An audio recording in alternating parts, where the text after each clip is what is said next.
Hello again, everyone. Welcome back to Adventures in Arcane Space. Once again, I am your Dungeon Master, AuldDragon, and the players are... Hi, I'm David Big Mac Shepherd. I play Braxon Miacc, who's a human fighter from an asteroid close to Brow. Hi, I'm Daikami-sama, and I play Solas ab Ebha, who is Half-Elven Cleric Mage of Ogma. Hey, I'm James. I play Ockar, human paladin from Brawl. Hello everyone, I'm Salem Motor. I play Finnel'ar Mohani, a druid from Grayspace. Hey there, I'm Zach, and I play the character of Lafdul Moonglade, a specialty priest and thief multi-class from Realm Space. Did I say that? Oh, I've already lost myself. Yes, clearly the most important part about Lafdul is his title as the impertinent somnolescent phenomenologist. I'm sure I got that wrong, but oh well. It's a trying that counts, right? I'm going Right, to need guys? to see that last word. I don't say it real Yeah, time. is this a word, or is this just something you just pulled out of your pants? Is this like when people play Scrabble for money? I mean, when you're getting to ologist, you can make anything into an ologist, really, so... It's because he, well, it's not last episode, it was 2 episodes ago. But he basically invaded someone's dream state, so he's now like the study of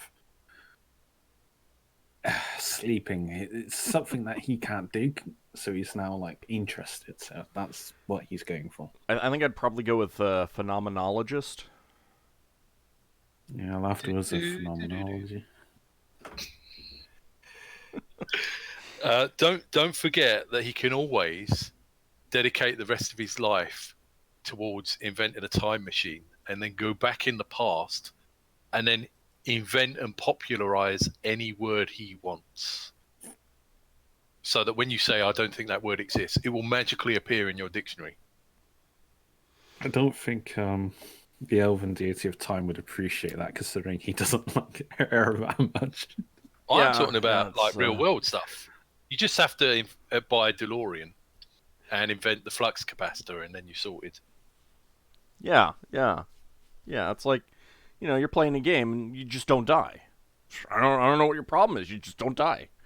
Well, I'm halfway there. I've got a ring regeneration. All right, so we left off last week. The party was doing a quick survey of the moons of Zivlin, trying to get a feel for the moons, kind of rule them in or out as potential places for either a pirate lair or a pirate port, I believe. Yeah. Do you guys still want to continue doing that, or not? Well, we were going to go once around the ring and then do stuff. Have we left those people yet? Yes. I thought the plan was to go once around and then go to reorcs. Yeah, that was it. That was the plan. I'm wondering if there's been discussion during the... Sometimes there's discussion during the week and plans change, so...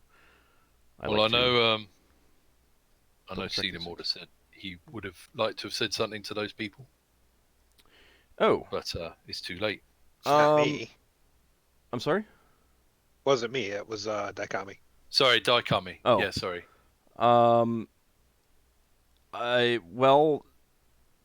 Solas, what would you have said? Well, what I said in our group chat was that I would have had a perfect how should I say, perfect disguise for that group we met last time if I had been here. Oh, that's right. What you said. Okay. Yeah. Sorry, that's not the same as the question. Yeah. All right. So, yes, you are no longer talking with them.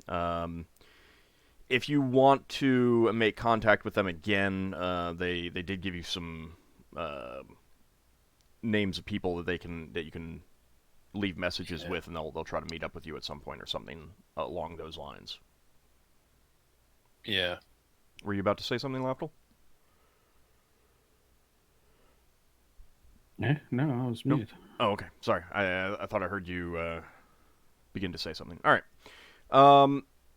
Then in that case, so you had just done had you finished looking at Morgian, or were you going to look at that one? Because I don't actually remember. I was just looking at the notes I was trying to make for us all, and I'm trying to work out. They're all in an order, and we're sort of in the middle of the order because we started off in Hidakal.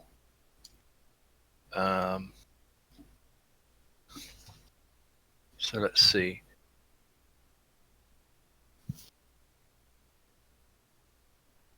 Because the one you're at right now, close to where you met them, was Morgian. But I genuinely can't remember if you... We hadn't... No, we spoke to them instead of going to Morgian, so we probably would have... I can't remember what we saw from Zebuim. That was basically an Arctic world. So there's right, Arctic world, right. Snow, glaciers, tundra everywhere. Basically in a perpetual winter state. Right. All right. So we would have written that one off because they would have needed like a magical base that's warm. Or like a volcano in the middle of the ice or something to have a pirate base down there. Okay. Yeah, okay. So Morgian was the one with all the giant creatures. No. No, sorry. Morgian was... Oh, it must be ones that there's creatures they're interested in. Hang on. Braxon looks at the guide. Braxon's player has no idea what he's doing. Apparently does. Apparently not. Morgian is a swamp world. If you haven't taken any notes on it, then I mean, you can continue on to do a quick survey of it if you want. Yeah. So, does the guide say that it's entirely swamp? Or is it like swamps like seas with some more solid land where you can land? There's a fair bit of solid land, but it's just a case of I mean, think of any given swamp where there's solid land and there's water mixed together and stuff like that. It's wetlands, right, of various sorts. Swamps, bogs, mires, watery jungles, all that kind of thing. Anything that you could consider swamp, quote unquote. Yeah. Is terrain you'll find there. So if someone made a pirate base there, it would probably be like floating stuff. No, there's plenty of solid land. It's just right. that it's also dense forest and stuff like that. Mangrove trees and cypress trees and all that sort of thing. Yeah. All right, so after speaking with the gatherers, you it's just a couple more minutes to get into an appropriate orbit around the planet and begin looking down. As you can see on the little orb itself, it's a kind of a dark green color. Yeah. Because of all the plant life. It's covered in jungles and forests. There are open stretches of water, but you can see, from orbit that water is filled with plants, which can make it difficult to determine depth in some cases. But you can also see that there's plenty of solid land too. Not sure how dry that solid land is, but it's solid. There are places that you think that you could put down. If you had one, a dragonfly, and there are places that you think that you could put down something as big as a galleon as well. So this place is like a rainforest world? No, because I would put rainforest more as just an actual jungle. This is more swamp, mixture of bayou, mixture of So Dagobah. Yeah, I suppose so. I mean, I guess. Different kinds of wetlands. Yeah. All the different kinds of wetlands that you can think of would be here. I bet if we went down there, we'd find it. No, I'm joking. So, Finn, I don't think that you've been into many swamplands, but just through your druidic training, you'd have some idea of things that would be down there. So kind of just as an aside, if there's something that you wanted to get from a swamp, you feel that, without a better look, you suspect that you could probably get it here. Okay. Just kind of like, that's one of your observations. And you'd have some idea of the kinds of creatures that would be down there as well. And of course, all of you guys in general are familiar enough with lizardmen from Brawl that that some tribes of lizardmen do like swamplands. So you don't know much about this sphere and its populations, but if there are lizardmen in Kryn space, this might be a good place to find them if you wanted to get in touch with them or something like that. Yeah. Let's see.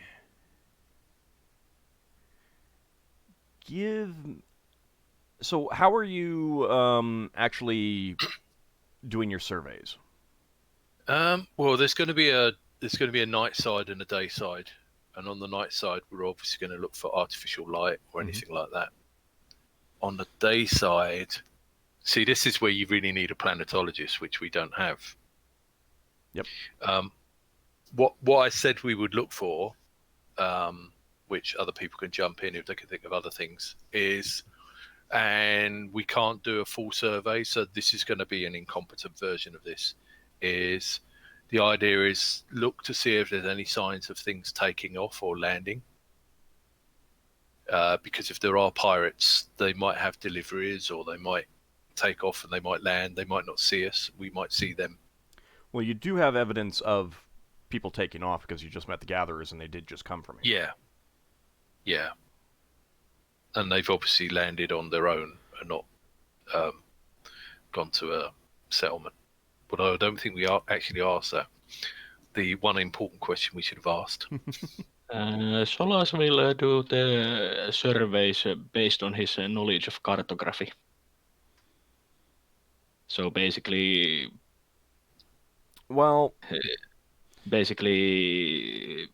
using the time to make rough sketches of the places. Yeah, I mean that's. I don't know that would help you too much in surveys, because you're translating what you know, what you're seeing into an accurate map. But that doesn't necessarily help you anymore in finding unusual features too much. Well, I mean, there's some unusual features that it might help with. But this is mostly for my own amusement. All right. Yeah, I'm not sure from the discussions we had with Ald last week. I'm not sure that we're going in close enough to make a map, because the idea was we do a quick pass of every moon to get an overview of it. But we can certainly come back and do a detailed thing where you make a map. And well, I'm not making detailed maps. I'm making just rough sketches. Yeah, he could make a rough sketch. You'd be close enough for that because you'd have to be close enough if you're not close enough for that, then you're not close enough. You certainly would not be close enough to see any sort of settlement whatsoever. Yeah. I just meant we might need to come back and do it again to refine these maps. Right, but what he's doing isn't really. It's not really a map. It's really more of a sketch of different larger features that you can notice. Yeah, it's the kind of thing that you could, if you went to someone and they're like, you need to go to Morgian. There's a port. Then he could whip this out and say, "Can you point to where it is here?" And they could say, "I think it's there," and I might have to have him do a cartography check to see if it's accurate enough for this person to do it. But it is still just a rough sketch, a quick sketch. not an actual detailed map. It's more like, you know, if you're from space, you can easily draw the outlines of the continents of Earth, kind of thing. Yeah, it's basically pretty much kind of that. Yeah. Are either of you using the your spyglass in that? I think I'm the only one with a spyglass, aren't I? Well, yeah, but you can pass it around. Braxon would use his spyglass and he'd pass it to anyone else who wants to have a look. Yeah, I will use it to have a look. All right. Can both of you give me an intelligence check at half your score? Oh. Half my score. Do I round up or down? Down. I'm just going to roll a dice, then work out what the number is afterwards. Yeah, that's a success. That is a success for Solas.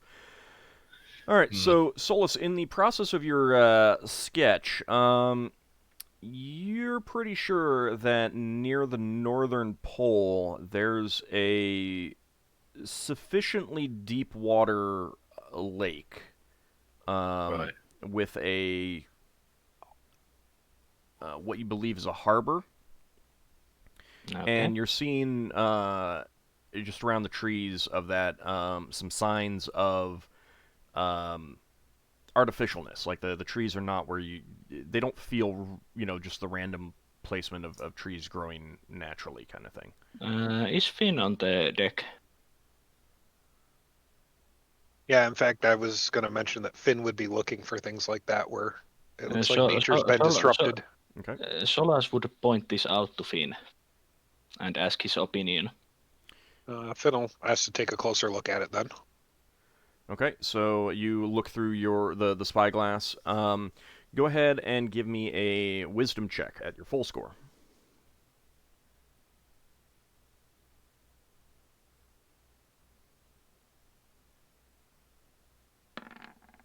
And that's a success. Okay. Yeah, you're pretty sure that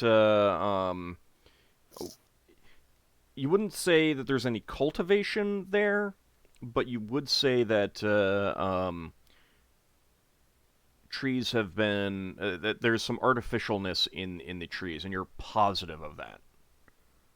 I will sketch the area near that a bit more accurately and mark it on my sketch. Okay. Yeah, Braxon got the 7 Braxon got was like exactly half his score. He'll have a look at those trees as well. Okay, then you would feel similar to how they do. Like you would feel the same way about that lake. You know, that you're pretty sure that lake would be deep enough to take a waterborne vessel landing in it. Do I know anything? Wow, because Lafdul come from an Elven city, but he would know if like the outskirts and outposts of his like home nation that was intended to be blending in with his surroundings. Does it look anything like that to him? Like an Elven like forest? No. Like that's been no. Mm-mm. No. Now again, you're not seeing any actual artificial structures. It's just that the like there's cleared spaces that don't feel natural is kind of what you're seeing from. You'd have to get closer to look to see more. But Lafdul, it, you know, gut reaction is it doesn't seem elven to you. Not specifically elven. It's the type of hidden in the forest kind of like spiel, I guess. No. Well, if I were to hazard a guess, it might be that that might be a place where, for example, some lizard folk live. I've got a question for you, Ord. Mm-hmm. Does the guide mention this this place in the North Pole? It does not. Right. It does mention that those wishing to land on the planet should beware of the various dangers, including barbaric lizard men. Yeah. So Braxon says Well, this is either those barbaric lizardmen or it's a hidden pool. So we're not going to land there now because we've got stuff to do, but we probably should have this on a list of things. If we can hook up with any group like the Seekers, we can find out if anyone knows about that place. Because if it's a well-known thing, it's just not in our guidebook. But if nobody knows about it, it could be a hidden base for the pirates. All right. Give me a cartography check, Solas. Okay. Let's see, where's my...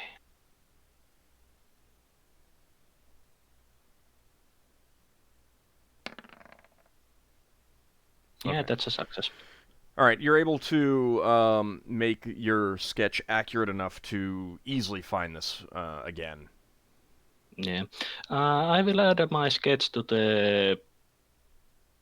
Basically put it in the guide between the pages in the correct position. Okay. So that it's there. Okay. That's fine. Braxon says if you perfect any of these maps, you could sell them.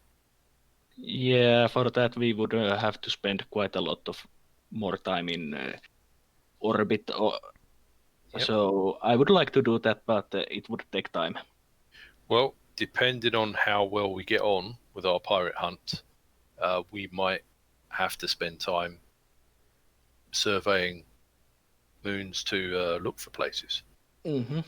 So if that happens, you'll get a map for free.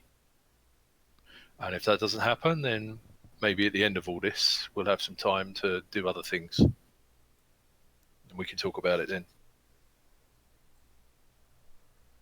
Okay. You ready to move on to the next world then? Yeah, I'm thinking the next one is Sargeras. Yep. The guidebook mentions that it is a desert world. Right. It doesn't indicate there's any particular known ports or products or really any worth. It has your kind of standard warnings about the dangers of the heat, lack of water, and stuff like that. Okay.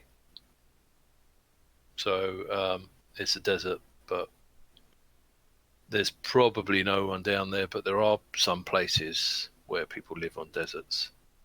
So it might be theoretically possible for someone to live down there. Yep. Not unless they have moisture farms. There can be oases. Yeah, there might be an oasis. And there might also be special plants that capture the moisture out the air or something like that. They just have multiple sieges. For all we know, there might be some sort of gigantic worm absorbing all the water. Shai Hulud. You think that would probably be mentioned in the guidebook? Well, not if it was an underwater worm. Yeah, I'm sure there's. Well, anyway, let's do a rough pass. Okay. And that means that Solas is going to give us a sheet of sandpaper and say, "I've made a map." No, mostly Solas just curses that there is not enough features to bother to make a map. Well, you never know. We might see something. Do we still have our dead box? We Yeah, do. but it's very small. Cards are in there. Oh, and I've been thinking about the dead box, as well as thinking about doing the thing with the money. I've been thinking we could just put that dead box in the basket of devouring until it goes away, and then we're rid of those cards. My divinations pretty much said that it would cause great harm. Oh, would it explode or something? Something bad would happen if we attempted to destroy it. I tried saying like throwing overboard harm would happen or something. I don't know. I can't remember. Also the basket of devouring doesn't really destroy it. It just sends them into a pocket dimension. No, you don't actually know that. You don't know one way or the other. There's theories that it does that, but there's also theories that it destroys. Yeah. If only we had an orb of annihilation. Yeah. I'm sure Lever could magic one up and then get rid of it accidentally. Yeah. Annihilates Braxon's clothes. Just remember, there's not free ice cream inside. Right. So, everyone, try not to get dazzled by the brightness of this desert world, and we'll see whether Braxon's also given a telescope to Glau, just in case Glau can see anything we can't. Well, he's holding it up for him. Yeah, Glau isn't really. He's currently in a very deep discussion with Sun Fayun. So. Oh. I thought Glau would be interested in the worlds, the moons. There you go. Not as much as that conversation. Yeah, it's a much more interesting conversation. Glau is interested in a wide variety of things, including philosophy. But do remember that if you are moving to a planet, move the ship. Oh, yeah, sorry. Sorry. It's okay. So we are going anti-clockwise from what I recall. Are we going clockwise or clockwise? Yeah, this way. That's the next one. Or counterclockwise for you Americans. So, as you're approaching, Braxon, give me a wisdom check. Mm-hmm. Okay. Boom. And I gotta be less than... that's probably not... No. Wisdom of 9, because it's been drained. So... Okay. Braxon thinks that it's reminds completely me. oblivious to whatever this is. Lafdul's no, you can't do it. Sargonis. All right, so you arrive around the planet. You can clearly see that it is indeed a desert-like world. Oh, sorry, yeah, this is Morgian. Yeah. No, this is Sargonis. This is Sargonis. You left Morgian. Morgian is the swamp world. Yeah, sorry. So it's not just like sand dunes. It's just it's an arid world in general. There are clearly sandy deserts, but there are also clearly wind molded buttes and tall spires of rocky stone. Stuff like that. Finn, give me a wisdom check, please.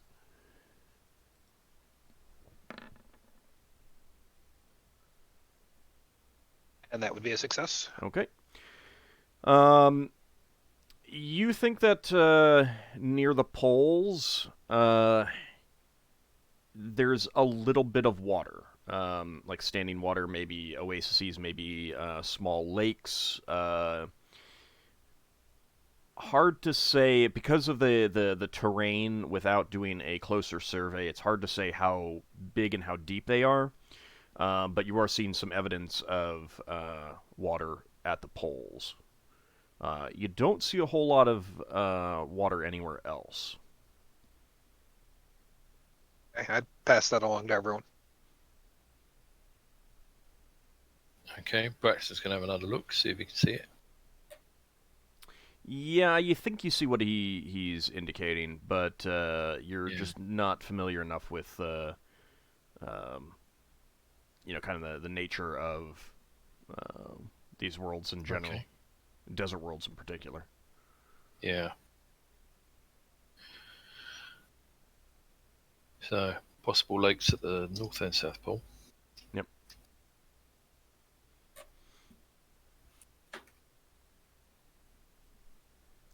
Otherwise, the like you're not seeing a whole lot of obvious things on the wide expanse around the equator or up to the tropics kind of thing. Just a mixture of wide open sandy deserts or rocky, craggy sandstone cliffs and buttes and stuff like that. Yeah, I mean, it certainly is a place where people might not be looking for pirates. There might be a better place for them to be, but we'll end up searching all these places eventually. Okay, right, so Tarkisis is next. Yep. So let's fly there.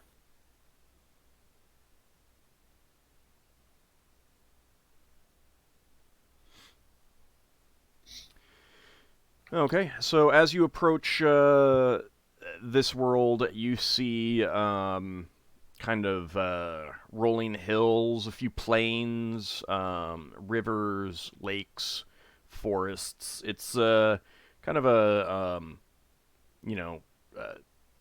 temperate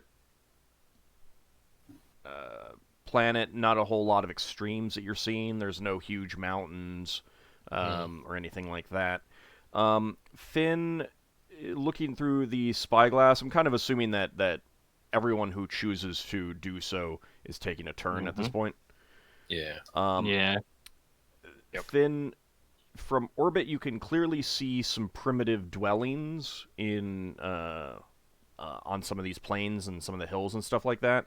And when I say primitive, I mean like sod-roofed buildings, round stone structures, that kind of thing.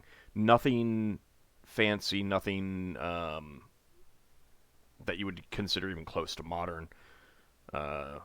This is like an early hunter-gatherer society. Adobe bricks. No bricks. No bricks at all. Right. So they'd have to bring all their own supplies if they were hiding out here. But they could certainly get food. Yeah, there's plenty of food, plenty of water. Like you can see herds of animals and stuff like that. Okay. But looks like a better target than the last couple of moons. Absolutely no cultivated land at all. Obviously, without getting a closer survey, it's hard to say for sure. But you've seen no signs of that at all. In addition, like you can see a couple spots that would make you're like that would probably make a pretty good port. And that's not where the settlements are located. There are still some settlements along rivers and by lakes, but they're not in the places that would make good ports. I would definitely point those out to Solas, though, to mark on his sketches. Okay. So I guess if we came down there, we'd have to have a bit of a trek, or we might need to come down in the flitter. But plenty of places for the flitter to land, and I think that you probably have a rowboat on the galleon, your little shuttle as well. Right. I don't think the guide said anything about civilizations, did it? It has a note that the inhabitants of this world are very primitive, and no one has been able to make any sort of trade arrangements with them. They're right. Easily frightened by off-worlders, is what it says. Got ya. So they're not spacefarers in any sense. But I suppose there's a few places. I mean, you said those places that make good landing places don't have towns built up on them. Correct. So the pirates could quite easily just grab one of those places and hide things. Maybe. Come to think of it, those things that we saw that looked odd for trees, maybe someone could take something that looks like a tree and put it over a ship to camouflage it. You mean back on Morgian? Yeah. Oh, okay. Certainly possible. Finn isn't seeing anything that strikes him as artificial in those areas, but certainly with magic, that's a lot easier to do. Yeah. Yeah, and I suppose with the ship they've got, they might have something like a cave. I think Red Njord would be less likely to be able to hide his ship on a desert planet. Unless it's the same colour as the scanned. Oh, they could pile up sand on the ship. Or they could put sailcloth. You would know that piling up sand on the ship would be a very bad idea. It would be a bear. It wouldn't be easy for you to take off again. You'd have to dig it all back up. Well, and also you got sand everywhere, which is going to cause tons and tons of damage over time. I hate sand. It's rough and coarse, and it gets everywhere. Ockar's having some unpleasant memories from the light side of Radel. That's true. That's true. Braxon's having some pleasant memories from the cold side of Radel. So you got half melted. The next world, do you remember? Oh, is there anything else you want to look at on Takhissus? Or are you good to move on? No. Seems. Okay.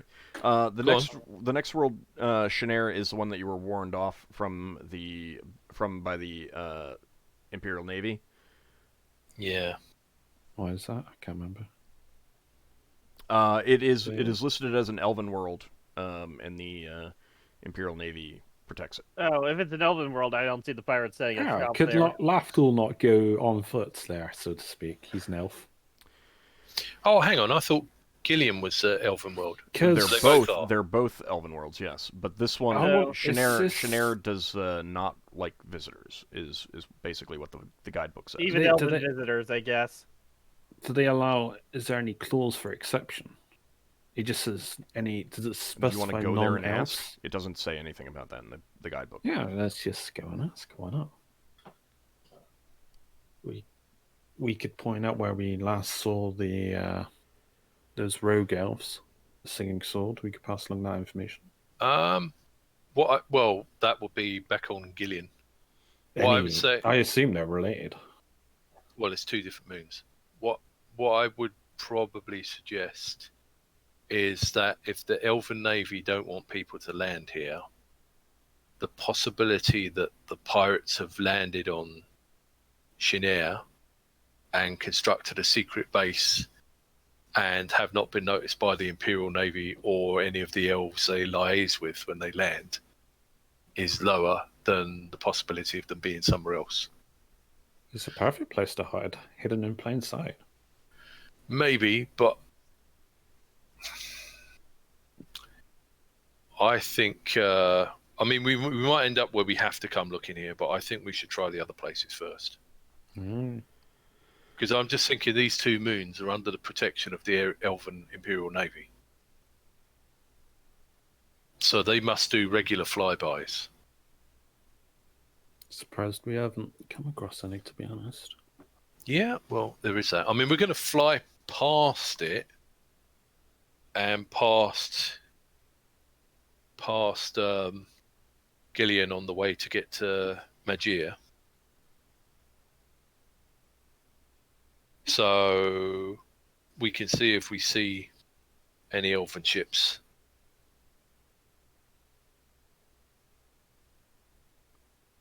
They're not going to attack us on sight, though, aren't they? So. Don't know. They might have words with us. Oh, you know what? They might have words with us. You know what? If we fly past the moon and we see any elven ships, we can head towards them. Oh, if only there were more elves in the party. You could go on a flitter and just pretend to be an elven navy. Well, we have, what, 2 elves? 2. The 2 of you could use the flitter.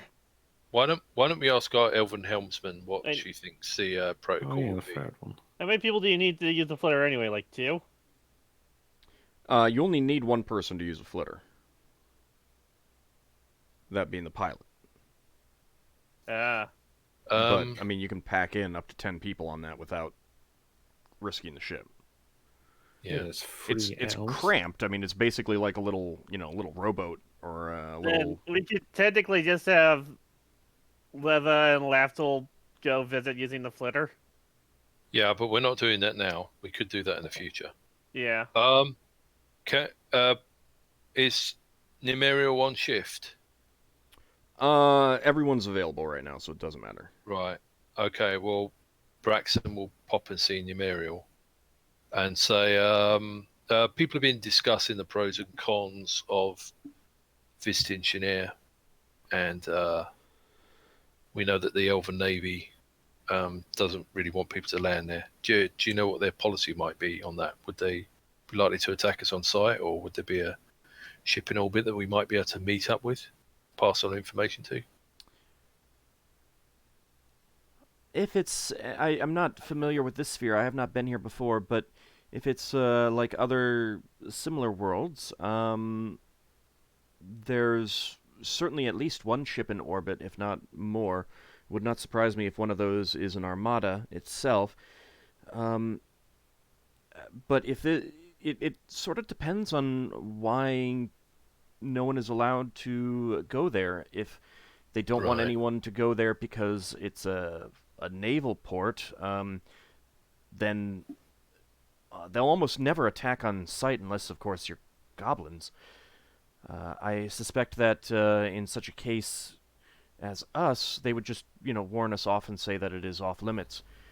Yeah. It might be because there's a naval base there, or it might be because the elves down there just don't want contact with outsiders, and they're acting as enforcement of that policy. That's true. Okay, thank you very much. Okay, Braxton goes to the others, or if Nymeria is with us, everyone else can hear. Nymeria, Braxton says, how about this then? We go to the planet, we go to the moon, but we go to the moon to look for the ship patrolling the moon.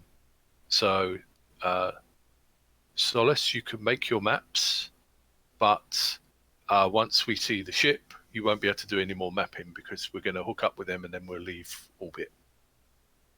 How's that sound?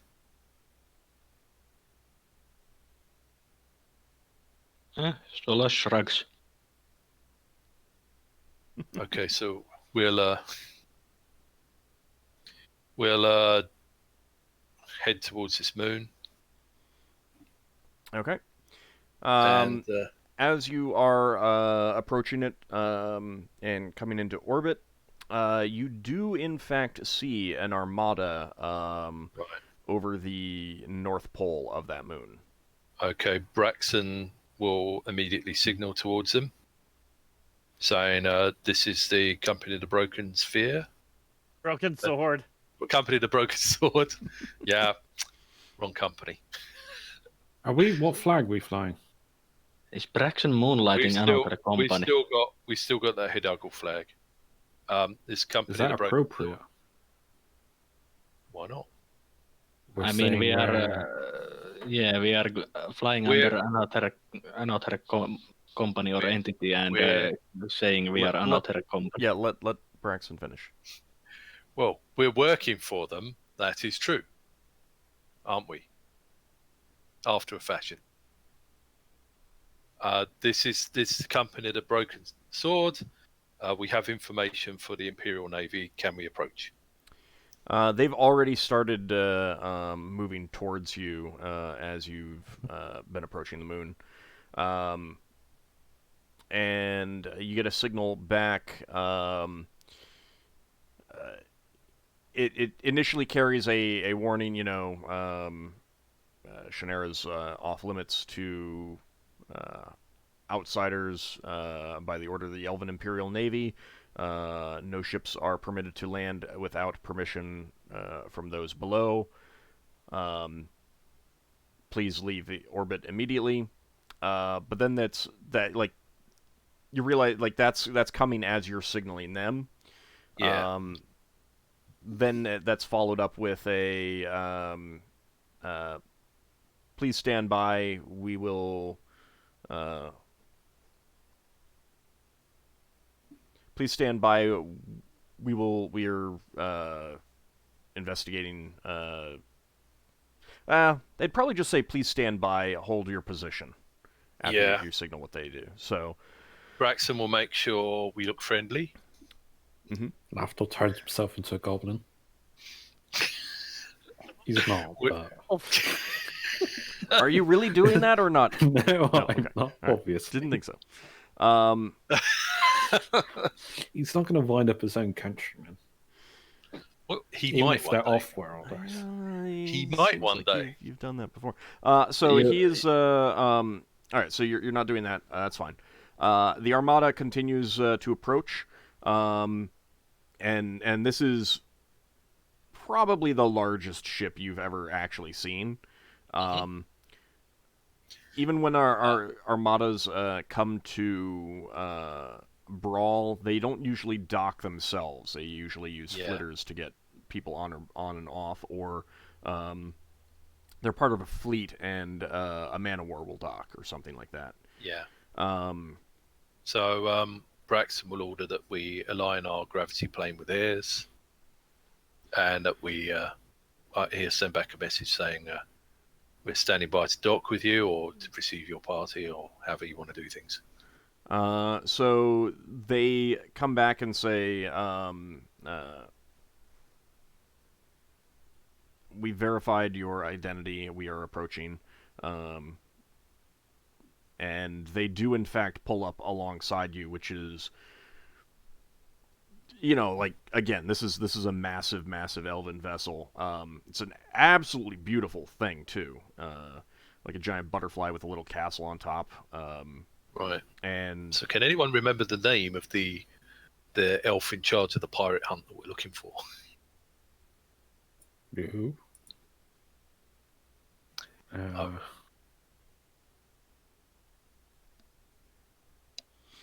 It's been so many weeks. I guess that means that no one wrote it down either, huh? I think Larry did, but she's not here. Hang on. I know we met with Commander Koraneth. I don't think I have the name of the person who's leading the hunt, but it's probably not going to be the person in charge of this armada because they're protecting the world. Although they might swap over at times. Okay, Braxton's going to have the papers ready that we got from the Rock of Brow that the commander on the other world countersigned. Okay. And anyone else who's got any good ideas for questions? I doubt they will be answering that many questions. Okay, so the ship pulls alongside, and a party of uniformed elves cross over onto your vessel, and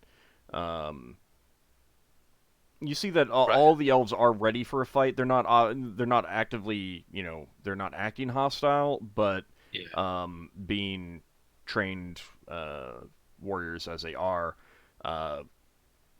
you can tell that they're ready to immediately spring into action if this appears to be a trap or something like that. Yeah. Braxton's quite happy with their precautions. These are native to Kryn, aren't they? These elves. Could I recognize that? You can tell that you don't know what Krynish elves look like exactly. You've probably seen a handful on Brawl. But you've also seen elves from a dozen other spheres. So you don't know them well enough to say for sure. But there's at least one here that you would say looks like they're from your homeworld. From Toril. People are sent where they're sent. Yeah. Braxton finds whoever looks like he's in charge. Well, so they're crossing over, and there's clearly one in charge with an attendant and a couple bodyguards as well. and it's a tall woman who introduces herself as Lieutenant Ashenbow. Ashenbow. And she says, I understand you have some information for the Imperial Navy. Yes. Thank you for taking the time to see us from your guard duty. I have some papers from the Rock of Brow, from the Elven Navy there, which will verify that we are friends of elves. And he passes them over. She quickly looks over them, and her expression doesn't change at all when she hands them back to you, and she kind of looks at you expectantly, waiting for whatever information that you have. Okay, so we have carried out missions for the elves there, elsewhere. We are currently on a mission on a pirate hunt after some pirates, and we got asked by your representative to let you know if we found out anything useful, and we have found out something useful.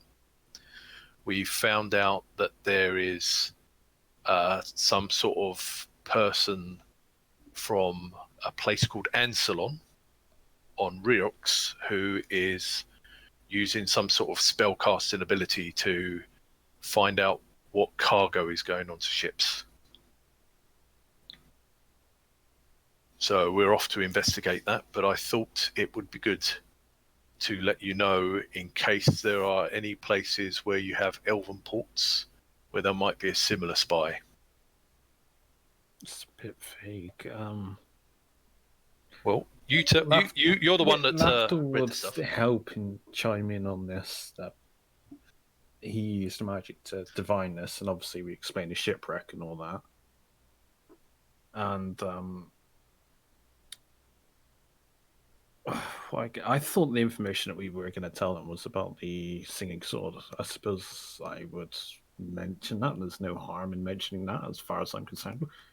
Yeah, you can tell us about that as well. Location where we last saw them. Obviously, we were on a time crunch, so we couldn't engage them. Okay. You see that the attendant with her is taking notes, and we might also want to mention about the creatures and the tactics that we know the Njord used. Yeah. We can go on about the creatures and all that. See if they are able to identify the flying creature. Okay, with the first bits of information that you gave, she looked a little bit impatient, but as you start mentioning the creatures, she seems a little bit more interested. What exactly are you going to share? The giants that are shooting bows, so they got giant crewmen. We assume so, because we showed them one of the examples of the weapon, because we collected one of them, didn't we? Yeah. Yeah, we had that. We can bring that up and show them. Yeah. I guess we pretty much tell them everything we know. We just get one of our crewmen to bring it up. Yeah, we pretty much tell them everything because we trust the Elven Navy.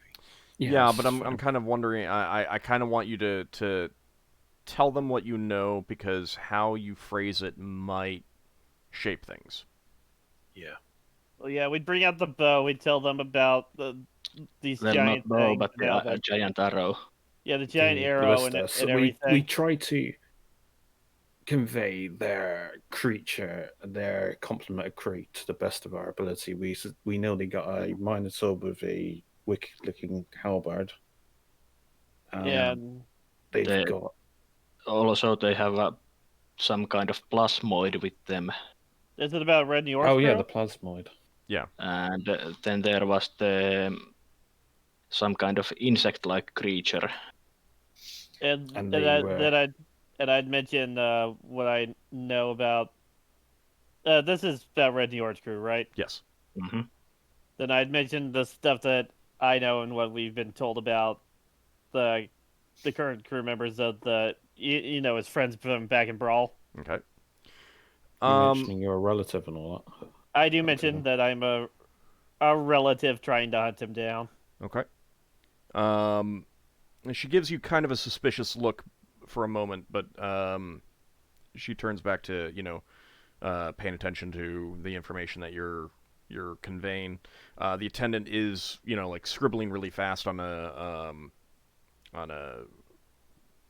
sheet on kind of a sheet Braxon. of paper. Also, I as a player don't remember exactly, but there was that one creature or person who basically cut the mast in half. Yeah, that's just what Braxon was going to mention. That seems to be... All right, real fast. Did you mention that before the insect creature or after the insect creature? Or are you mentioning them as the same? Around the same time. No, because if you're mentioning them around the same time, then you're talking over each other. And she would tell you to stop and one person at a time. Oh, no. We'll do insect and then plasmoid. Oh. Okay, so about the insectoid creature, what information are you sharing?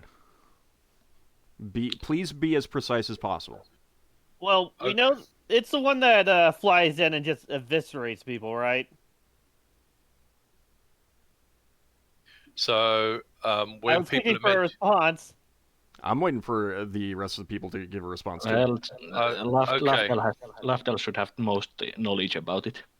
It was chitinous. I believe it was chitinous. It had like insects-like wings. It was, I believe it was mounted. It Is had that a rider. the only insectoid creature that you're mentioning? There's more than one. There was more than one. Are you aware of more than one? No. I mean, I heard other voices, but I couldn't tell what they were. All right. He's mentioning, obviously, the giants. He's mentioning the insect creature. He's mentioning the minotaurs. Yeah. He's mentioning the wizard that was particularly cruel. So, yeah, I'd put a little bit of embellish on how cruel they are, I guess. So what are you saying about the giants? That I never saw the giants. I just know that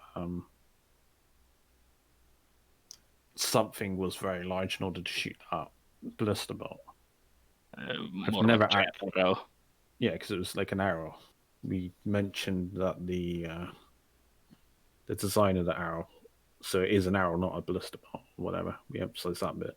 So it's like we strongly suspect, because we never actually saw the giants in my dreams, saw memories. Right. So it's basically our hunch at the moment. Okay.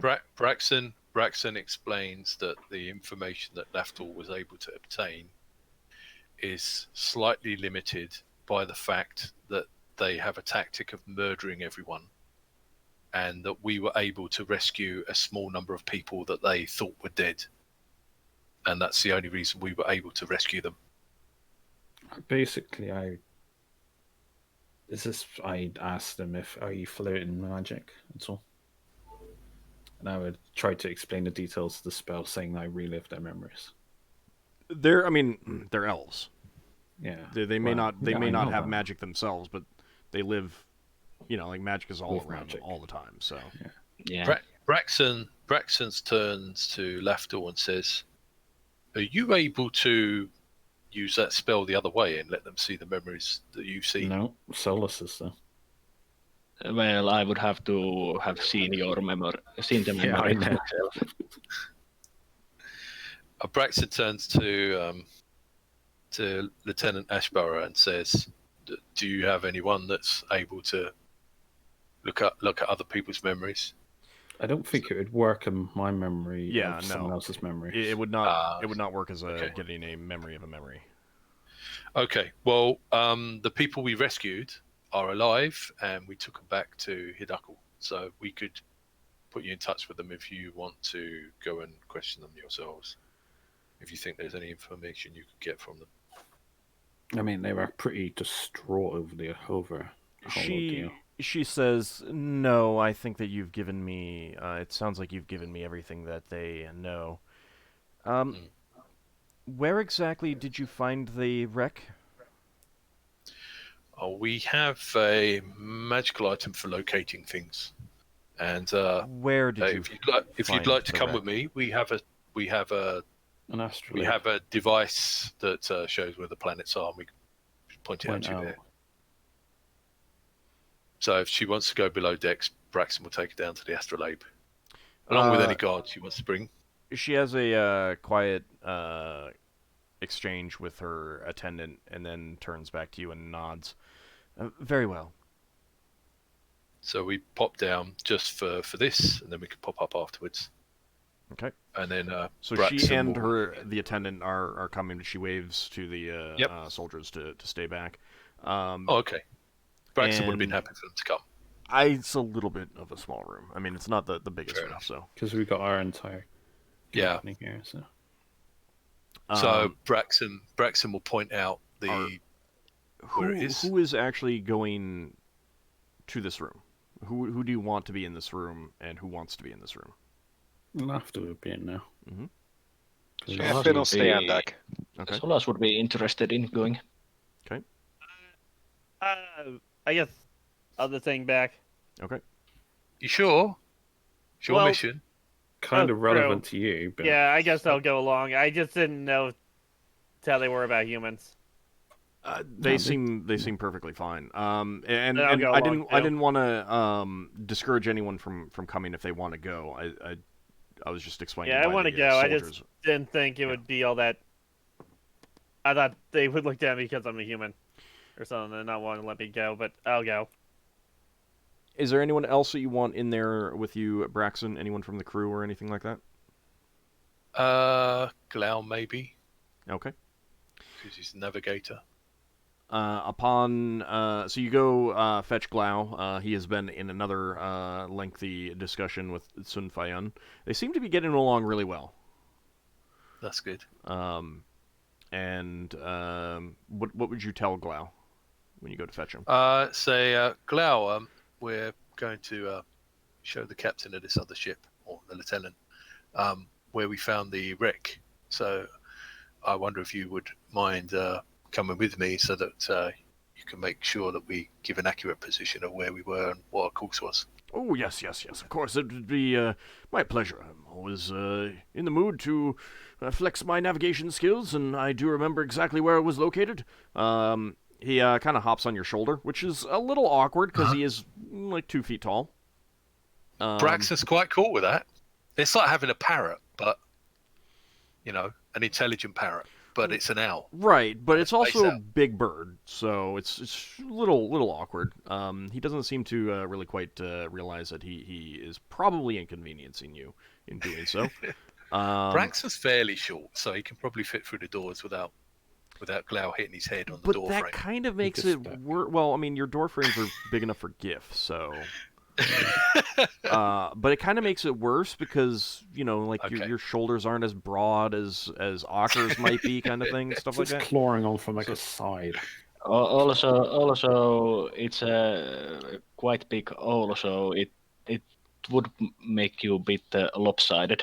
Yeah, so... Yeah. It's a little bit awkward, but once you get into the astrolabe chamber, he hops off, the elven lieutenant actually gives him a little bit of a bow and a smile, which he returns. You don't think it's like the kind of that the individuals recognize each other, but she clearly immediately recognizes what he is and respects that. So you activate your astrolabe, and before you can do anything, Glau is like off and indicating exactly where the wreckage was located with significant precision. Yeah. And that's good. She asks a couple questions about suspected drift and stuff like that, which he's able to answer. Braxon will point out that we went looking for the ship's log, but we were unable to find it, so we don't know what their exact course was. What the first officer party... would have been able to tell you what the course was. Yeah, we would have asked the first officer a bit about that. I've a question, but it's kind of like, I don't know if the party's ever discussed this. Do we ever mention that? Obviously, we're talking about the astrolabe. Would we ever mention about our magical tracking device? Braxon already Is that mentioned Yeah, it. pretty- Braxon already mentioned Alright. it. Braxon already mentioned it, but mention it really casually. Yeah, no, Lafdul mentioned it, and it's like, you don't happen to have anything from their ship at all, do you? Because we can track them down. That's how we found the shipwreck. From Red Njord's ship, Yeah, you're asking? yeah, I just casually mentioned it. She says, we do not, of course, no. We are protecting Shanair from outsiders. Right. Hmm. Okay. The captain will most certainly have one of the wizards pass this information on to those who are hunting him down.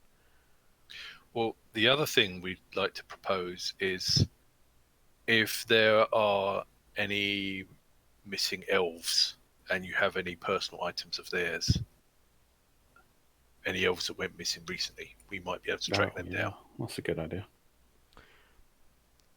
If there is No. any such thing, I have no knowledge of that. Yes. No, I understand because you're protecting this world. But we did promise we would pass on information as soon as we were able to. And I don't know whether you have any ability to signal your other ships. She just said that Yeah. the, Okay. the captain would be using magic to pass on your information. All right. So. Fair enough. Fair enough. We also spotted the singing blade or whatever the pirate group was. Singing sword. The singing sword bit before we, or sometime before we found the wreck. We couldn't engage them though at the time. Yeah. I'm gonna We'll need give a- the position. That of that. one. That one's going to need a check from Glau to see if he can give that that position. Because since that you, was you met them and then round immediately prim? left. Yeah. Yeah. Okay. Glau is able to indicate where that was located. Yeah. They weren't there when we came back. You probably wouldn't have come back in the exact same route anyway, but Fair enough. Okay. she takes that information, nods, and says, "They're a bit lower priority right now for us, but we do appreciate that information." Yeah, they were lower priority for us as well because when we were travelling to the wreck, we were trying to save lives, and saving lives was more important than tackling pirates, especially pirates that don't seem to murder everyone. Also, Well, that's also like commending them, saying, they don't Oh, kill anyone. That's still a bad thing. But No. There's a difference between pirates that rob people and pirates that slit the throats of everyone that they come into contact with. yeah, both are evil, but the Otter is a bit less evil. Yeah. But they are also lower priority to us since we are mostly in here to hunt down Red Njord and bring him to justice for our good friend Ockar. So, just as a side note, like the fact that they didn't check the bodies of on this craft that you found some survivors on, that kind of tells you something that, you know, as bad as they are, it's not like they're running around checking all the bodies, saying, "Oh, this one's alive, stab. Oh, this one's alive, stab." That kind of thing. Yeah. Carelessness. Well, no, it's not carelessness. It's that, you know, I mean, if they're stranded out there for the scavers to eat, you know, with no helmsman, they're leaving them for dead. Yeah, they're leaving them for dead. Yeah. It's safe to say that, especially in wild space, it's less so in the phlogiston because you can survive for, in, you know, basically indefinitely in a petrified state. But in wild space, you know, if your ship is wrecked and you're stranded out floating through space, there's a very good chance that you will never be recovered alive. Mm-hmm. For that reason, there's a few spells that are basically help you survive if you are stranded. Right. So Lafdul's got like one such scroll. He's going to learn that spell. So the point is like, you know, I mean, it's obvious that they don't take prisoners, but it's not necessarily accurate that they murder everyone too. Got ya. So Fair enough. Yeah, they basically leave everyone to stranded. I mean, It's like the there's hunting a for lot sport. of there's a lot of information that you don't know, but the fact that they're Yeah. not, I mean, they're certainly cruel, they're certainly villainous, but it's also clear that they're not the type that is literally checking every corpse and stabbing anyone who is found breathing, kind of thing. Not thorough. Or... Well, no, it's not thorough. It's not that they're thorough. I mean, because it's a very different mentality in the two. They're after the treasure. I think it's They're after the they... treasure, and they're not taking prisoners. They're not taking captives. They're not out for ransom. And it's more of a casual disregard for life is probably how you'd be seeing this, as opposed to actively murderous. They basically once they have taken everything of value in the ship and are leaving, most likely wrecking the ship as they leave. They don't care if they're survivors, since they don't consider them as a problem anymore or risk. The one thing that you don't know is what they do with people who surrender. Yeah, that's true. So that's we don't know if the they thing take you don't them know. away. They might take them away as slaves, or they might stab them. Yeah. We don't know. Could be but I either just way. wanted to make it clear, because you're portraying them as just murderers, and Okay. yeah, I'm not saying it's wrong. I just wanted to be clear how your characters would probably see them, because there's degrees here and stuff like that. So. Yeah. And this might affect how you approach them and stuff like that. So I suppose that's how Braxon is about business, in that when he's fighting someone, he wants to bash them on the head until they fall over, but then he doesn't need to carry on bashing them on the head once they've been captured. Yeah. So his attitude changes, and their attitude probably changes. They want the treasure. Anyone standing in between them and the treasure might, even if that person looks like they're surrendering, that person might pull out a knife and stab them. Oh, I mentioned that the mage was particularly evil. Yeah. Watching that guy just literally die in a horrible way didn't even put him out of misery. He just literally watched him die. Well, but there's it also can be clear that there's different people with different motivations and different predilections. Yeah, it's not a common thing. Yeah. So, do you have any other information that you want to share with the Elven Lieutenant? I think that's pretty much it. Do they have any information on the plasmoid? Plasmoid. It's Lafdul says he's not certain that. Well, he believes that there's like two types. He's not really had much experience with them. Is there any way to tell them apart a bit easier?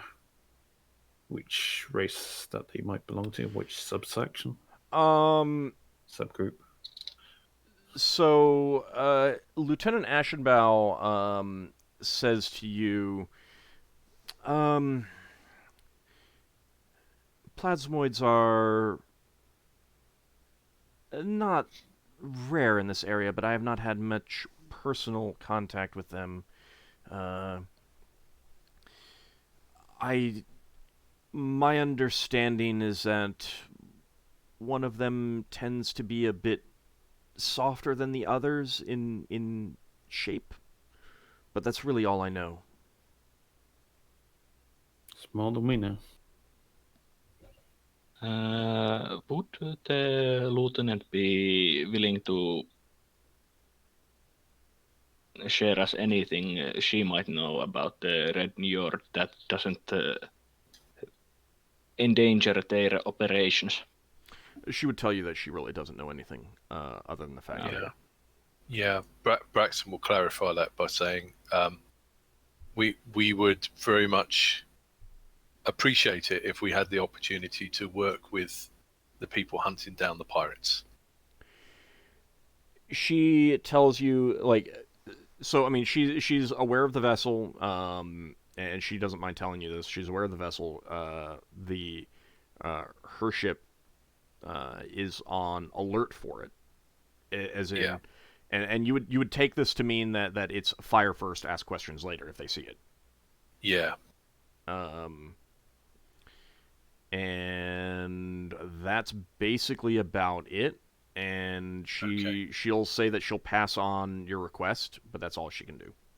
Yeah, obviously that's all she can do. And Braxon will frame it in that way. I'm aware that that's the only thing you can do is pass on our request. But and the impression that you get from the way that she responds to that is along the Yeah. lines of, "Yeah, good luck with that." yeah, Did we? Oh, hold on, Braxon. Yeah.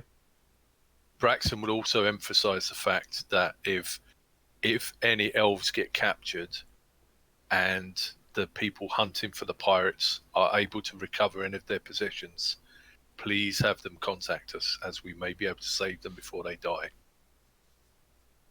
She says that she'll keep that in mind. Yeah. Solas, you had a question? Yeah. What did we tell her about the thing that cleaved the mast in half? What did you tell her, as a group? Yeah, I'm asking the rest of the group. Well, someone said it briefly when talking about the insects. Braxon will say it does seem to be one of their strategies to cut down the mass of ships they attack. Was Yeah. disabling it. So. Yeah, so it seems like a strategy of theirs to cut down the mass, which will obviously make it more difficult for the ship to maneuver, and will possibly kill some of the crewmen on the ship, or send them into chaos. We're wondering if you know of any weapons that can cut down a mast in one blow, because we don't.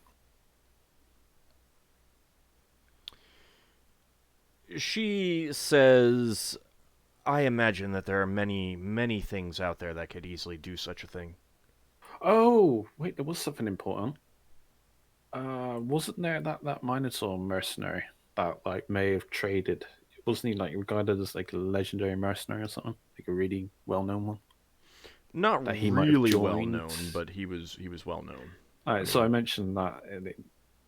He had no. Let me rephrase. It's not that he was well known. It's that he had a reputation. So the people who knew of him knew his reputation, kind of thing. Yeah. Yeah. I can't remember the significance of that Minotaur now. Well, wasn't he hired on as a mercenary? So yeah, to you were guard you were the told original ship. You were told by the gatherers that there was a mercenary who was hired on to a ship that to protect the cargo on a ship that vanished. It never made it to its destination. But he's the I believe it was the captain of the gatherers said that he had heard rumors that he had been spotted since then.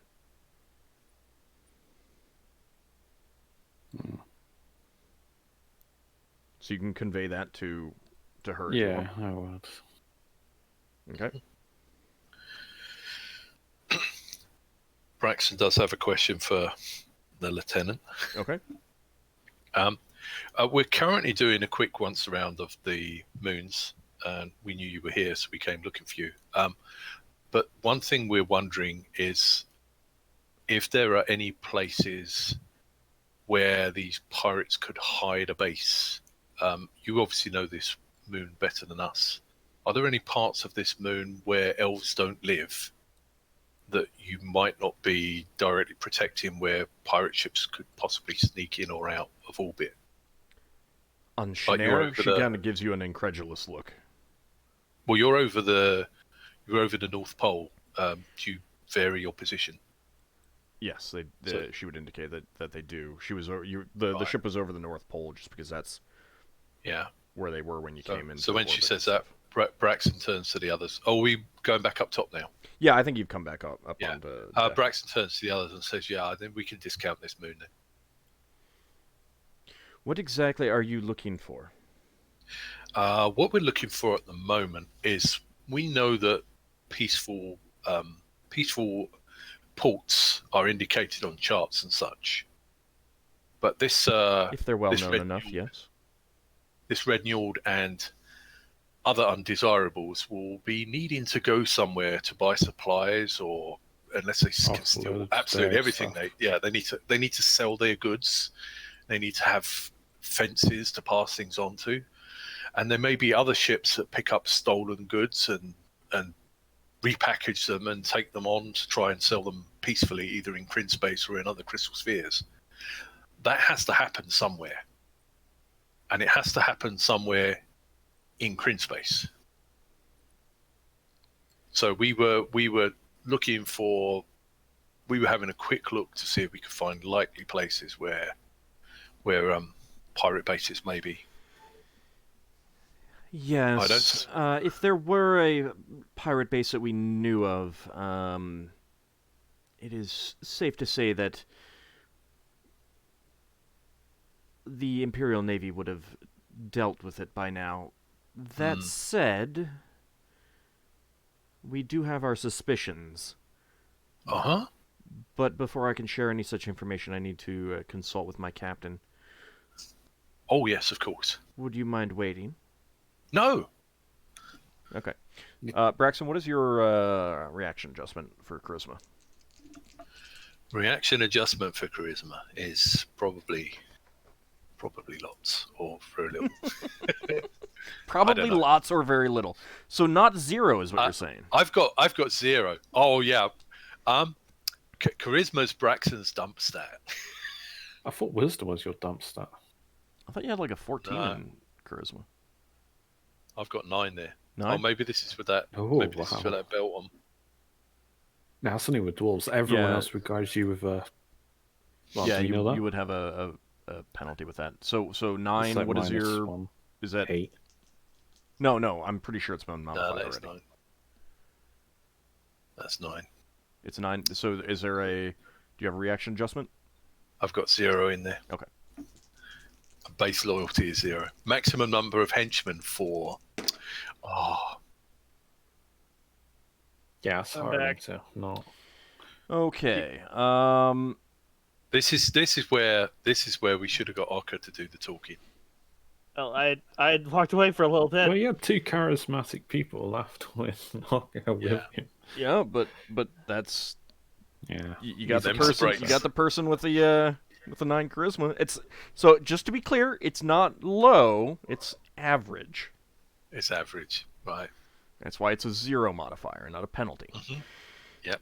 Okay, so it's about 30 minutes later when she returns, and she says, "I managed to convince him to share some information. Brilliant. Our best recommendation is to look there," and she points to Zivelin. Mm-hmm. "And you might want to check one of the moons of Kryn. Oh. Those are where we suspect there might be locations of clandestine trading posts of some sort. Obviously, there are some illithid ports on Riorx as well, but I do not believe that would be where pirates would go." Do you know which of the moons of Kryn, or I do not. you just know it might be one of them? So it's one of those 3 moons, or Zivelin. Well, do you mind marking which one Zivelin is? Zivelin is the planet itself. Oh, that one. So they could be there, or they could be on one of the moons over here. Well, yeah, I mean over on one of Kryn's moons, which is over on the other side of the. Yeah, I'm just putting them down in our notes. Basically, there's a black moon, a red moon, and a white moon. Yeah. Yeah, these 3 over here. This is basically the Kryn area. Yeah, that's for when if you ended up going there. Didn't they have like a lot of Minosaur mercenaries? The Those. the pirates Yeah. You're told that they had Minotaurs. So they must be getting hirelings from somewhere. Well, I mean, the thing about pirate ports is that they'll have crew members. Yeah. I mean, they might have people that have surrendered that work in the pirate ports. Like if you're a cook on a ship and you surrender, they might take you to a town and you work there as a. It sounds silly, but Lafdul mentions this openly, I suppose. Is there like an embassy for the minor tools? Could you point us to like someone? Because that's probably something we're gonna have to. Do you mean the inquire. Minotaurs on Taladas? I don't know. I'm not native from here. I don't even know who to ask. So I'm just asking this. Yeah, I mean, you don't know anything. I don't know that you'd know anything about well, the guidebook would talk about a nation of Minotaurs, but that's just it. That's a nation of Minotaurs, so and the whole embassy thing isn't very common. There's some on Brawl, but that's kind of because it's the central hub of everything. Where would we? I suppose I'd make a casual mention. Where would a recommendation be if we were to try to talk to them as a whole? Our best hedge guess, I guess. I mean, there are many Minotaurs. On Kryn, I believe, or there's the League of Minotaurs on Kryn, but there are also a number of islands full of Minotaurs on the southern continent. Wasn't there a big wall there? Yes, I would not recommend going there at this time. They're still full of strife. Is that only on the southern part, or is it the entire continent? Mainly on the south, but the north is not free of strife either. Mm. But there are also Minotaurs on Hidukul, there are Minotaurs on Reorx. If you need to hire Minotaurs, you can go to either of those places.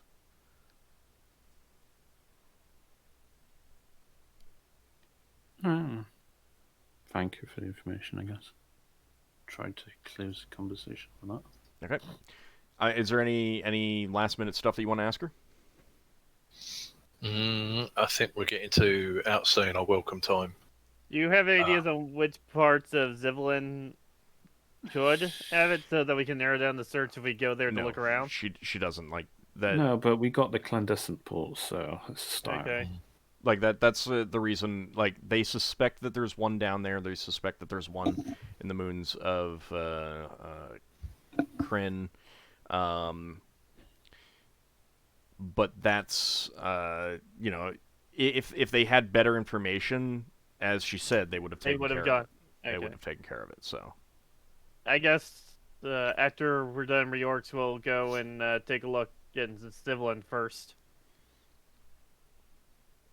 Depending on what we learn in Reorx. From what you know of Zivlin right now, there's a ton of like rocky continents that float through its atmosphere. With one large one in particular called that. It's specifically called out in the guidebook as Landwrecker because it is known to smash the smaller ones. True. Sounds like a challenge. We got money to spare, right? I can't think of anything. No, that's fine. If you don't have anything else to ask, that's fine. Yeah, that's fine. Well, we've learned what we wanted to learn, which is that the elves think that they've eliminated any chance of a pirate base being on this moon.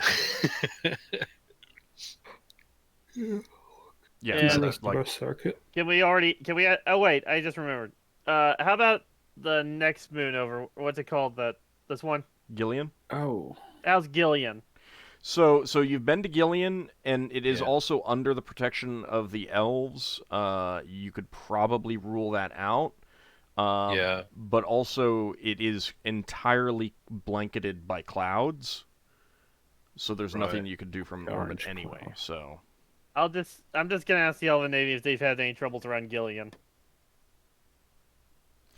She would make it clear that the Elven Navy does not think that there is a clandestine port on Gillian. Okay. Yeah. What about that forest place where we suspected that one we just passed recently? Morgian? That forest, I can't remember where we. Basically, my thought process is to inquire about that. Do they know of it? That's a point. Yeah, we could let them know we've seen that. I mean, it's something we're thinking about investigating because it looks like something was hidden down there. Do you happen to know of it already? Or is it just lizard folk? She would say, in response to mentioning Morgian, she kind of gives a dismissive wave and say, yes, there are some lizard men that have recently had dealings with the arcane. I wouldn't give it too much thought. Dealing with the arcane? As in, you would understand that to mean that they purchased a helm. Oh. Or at least one helm.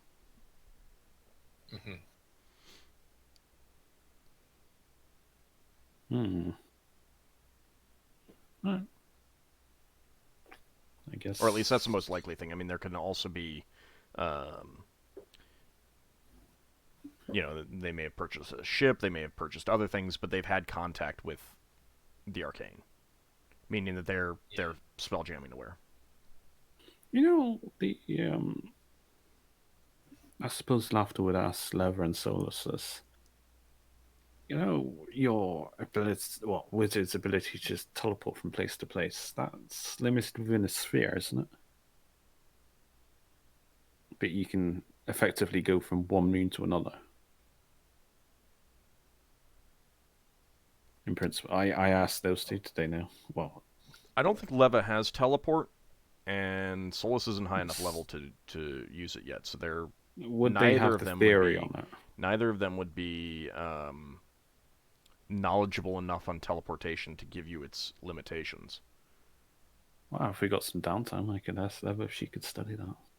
Well, not the spell, not... It's just I'm not doing that for a character, no. Like... Lafdul would attempt to...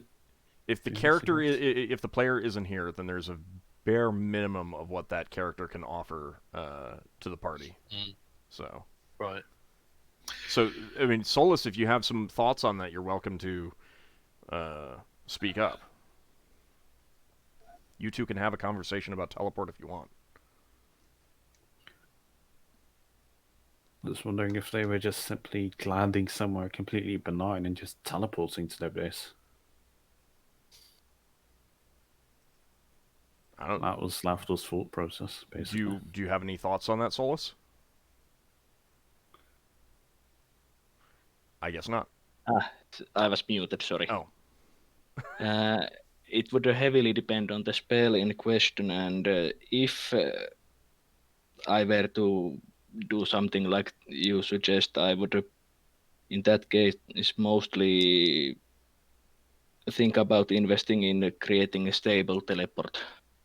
I mean, they're pirating and stealing, so they're amassing money, so I don't think it's outside of their... Yeah, but it also requires very skilled arcane spellcaster. Yeah, well, enough money, you can hire anyone. Within reason, of course. So it's not out of the question, but very unlikely. We should probably invest in doing that on our asteroid. Alright, carry on with whatever.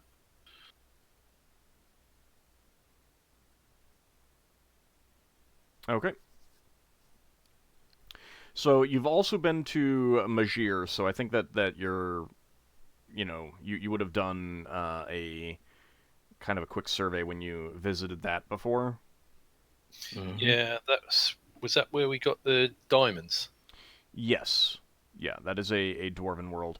And there would have been enough minotaurs around there as well. Like, not that it's a minotaur location, but most of the towns most of the places that you've been to, the actual ports, have had some minotaurs, just because, minotaurs are a major race here. So again, like, if you had wanted, just as a hypothetical, if you had wanted to hire minotaur crew members, you could have done that at Majir. And you could have done that at Hadukal, with some complaints from the people there, because most of those probably would be guarding the farms and stuff like that. But We did. I can't remember. I did mention at some point we should probably get a slightly stronger fighting force while we're in this sphere. I got Giffen Yeah. dwarves. Yeah, we need more. We than were a looking group to of recruit dwarves. people on Riox. I mean, we could try recruiting people on one of these moons, but we were looking to recruit people on Riox. Riox is definitely a good place to do that, because it's Mhm. a pretty populous planet comparatively, in part because of its size. Shall we be off? Are there any other worlds that you want to investigate first? The ones that I've got left that we have not looked at yet is Kirijolth, Paladin, and Miacc, Okay. which you're confusing me now because you're telling me we've already looked at ones. Well, right, but you So- I mean, like, you landed at Gillian, you've landed at Yeah. Magir, so I think that so it's this one. that information, like, if you have some information that you want to ask me about those, Would this be asking the elves? no, if you want, like, you've already done this quick survey Yeah. of these other two planets. Gillian, Yeah. of course, is completely covered in clouds, so there's Yeah. not a whole lot that you can get out of that, but it's also we know about Mage. it's also there's an elven navy vessel in orbit around that planet, that And moon as well.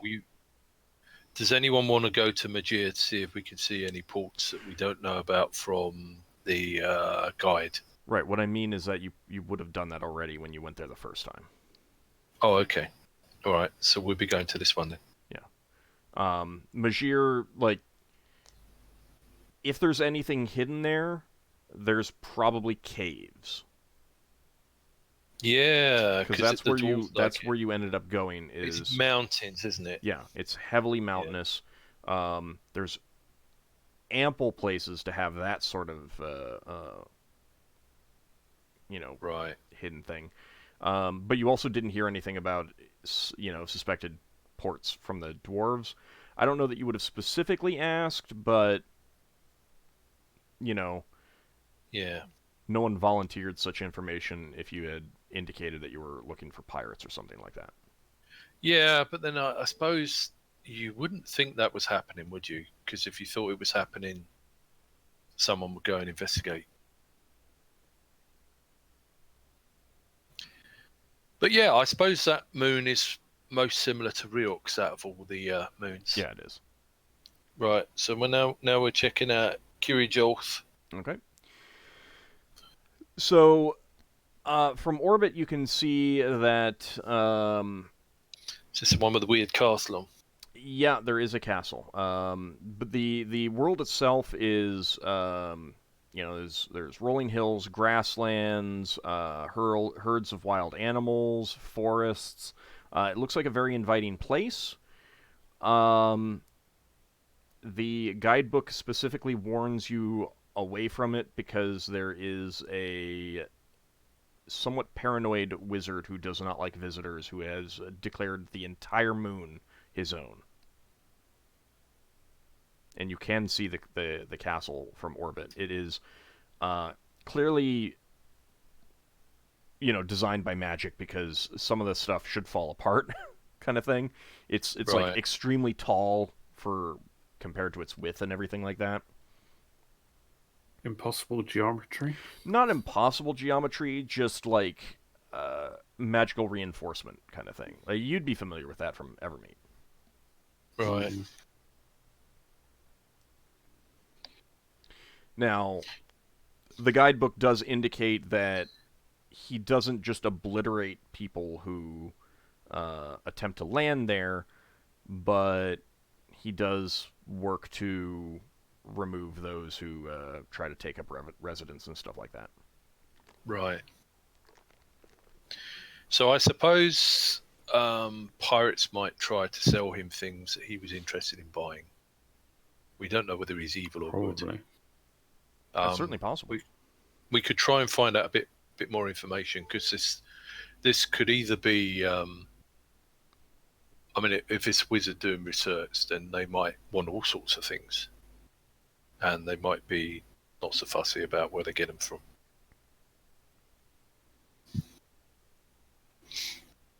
But I can't see the pirates setting up a base there permanently based on the fact that they brought 1 or 2 trinkets. He would have had, like, from the way that the guidebook is written, you would have to you would understand that he would have to given them permission to do so. Yeah, but we'd be looking at something on the ground that's on sort of level of our asteroid base, wouldn't we, as a minimum, to support the pirates long term. Yeah. So I can't see. That seems like a bit too much creep. It's not impossible, but again, having the world protected by a powerful wizard, that would be a pretty good boon for pirates if they could convince him to do that. Yeah, that's true. That's true. We could do a once over then. Let's do a once over and see if we can see any evidence of anything other than the castle. You can clearly see that. I mean, like the moon is another temperate world, similar to Takhissus and Shanair from Orbit. More like Takhissus than Shanair, though, because Shanair was more foresty and jungly. Mm-hmm. But there are rivers, there are lakes. There are pretty clearly some settlements of some sort, but you don't see any formal ports. I think the guide mentioned that there are some natives there. Right. At least I remember old saying that earlier. Yeah. Okay. All right. Well, we've got the suspicions of the Elven Navy as well, so we've got a place to look at, but which we can put on the queue after going to Riorx. All right. Should we head off to Paladin? I thought we were heading to Riorx. Well, we're going to Paladin and then Miacc, and then we finished our circuit of these moons. I guess, sure. And then we're going to Riorx. This is all happening fairly quickly because it's 20 minutes between each moon. Yeah, this basically all happens in a day. Sure. All right. I mean, unless there's something else you want to do at Kiri Jolif. I can't think of anything. Anyone else? Going once, going twice. No. Nah. Okay. Whoosh.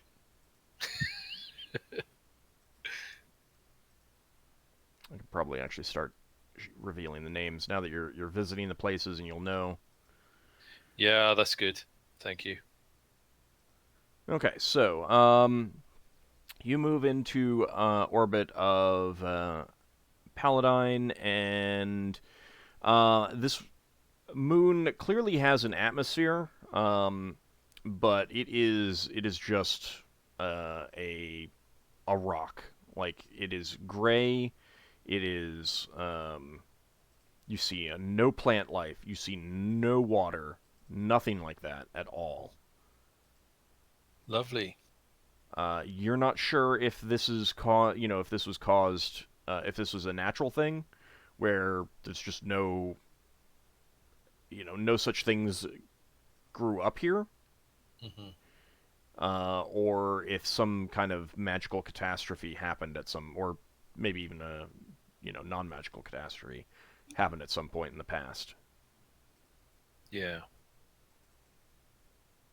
So what can we tell about the surface of the place? Places that it's rocky. I think it has craters. Let me double check. I think it has craters. Yeah, it does have craters. There are also. Well, I neglected to put that in my notes as well. And there are chasms. It looks like this place has had some sort of catastrophe. Yeah. Finn, you would feel like maybe massive earthquakes affected it even as well. Like It just seems like this place has been blasted by something. So Braxon says to the others as we're passing the spyglass between us, what do you think? Do you think some wizards could have called down an asteroid strike or something? Do you think there could have been cities there?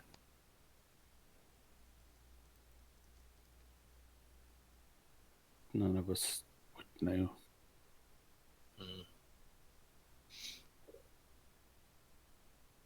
I mean, you see no water and no plant life on the surface. Yeah. The atmosphere is So apparently breathable, but For how long? it would I take think it would. Lifetime. Yeah, I mean, if you had a town on there somewhere, they would never run out of air. Like, it would take millennia to foul the air of that planet with a town, you know. That's why you need several towns. But obviously, anything, you know, food and water wise would all have to be imported unless there's some hidden underground source for that stuff.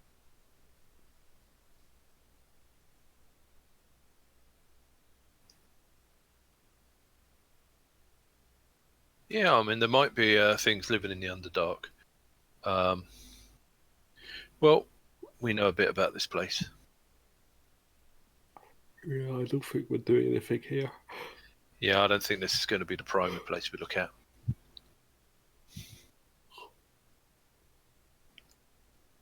Okay. Right. This leaves us with Miacc. All right. So that one reminds you very much of Chemosh. It's another kind of apparently lifeless ball. But again, the atmosphere is breathable. That's what your guidebook indicates. Right. And I think that you would have heard that there's a group of people, like, investigating what they think is the ruins of an ancient city there. Oh. But from orbit, you can't find where that's located. Yeah. That'd be a little bit too small to identify.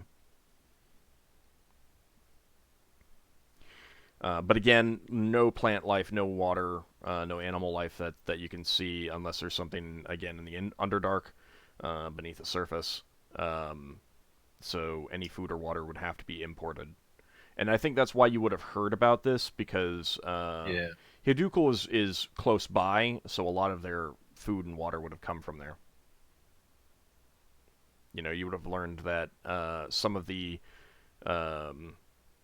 cargo haulers, they make a short trip there first, or maybe last, as they're coming back to Hidukul, and any extra food that they have and water, they either give to them or sell to them.